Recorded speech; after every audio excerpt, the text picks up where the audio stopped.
Hola, ¿te llamas? Hola, soy Ainhoa Palomares y tengo 18 años.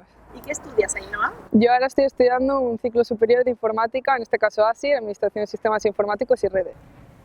Bueno, yo soy Brooke. Yo me llamo Eric Pérez. ¿Y por qué decidiste estudiar este ciclo formativo con nosotros? Porque de bien pequeña me he criado con ámbito de tecnología, informática y videojuegos y pues me gustaría dedicarme a ello cuando sea mayor. ¿Cuál es el módulo que más os gusta?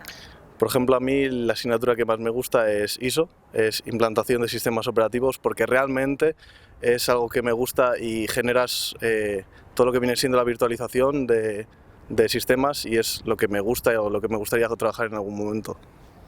A mí me gusta el lenguaje de marcas porque aprendemos a cómo diseñar páginas web con diferentes tipos de lenguajes y es bastante amplio y entretenido.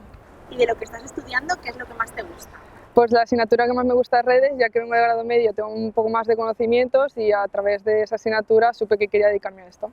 ¿Por qué decidisteis estudiar este ciclo formativo?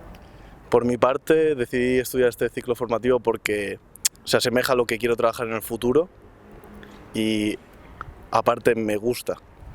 Yo lo elegí porque me gusta la informática y era la rama que más se acercaba a lo que yo quería buscar en plan de aquí a un futuro. ¿Sabes que tenemos la posibilidad de estudiar el ciclo formativo en dual? Sí, la verdad es que lo estuve mirando y me gustaría intentar poder hacerlo, pero tengo que saber si soy capaz de poder compaginar los estudios con el trabajo. Muchas gracias, Ainhoa. Igualmente.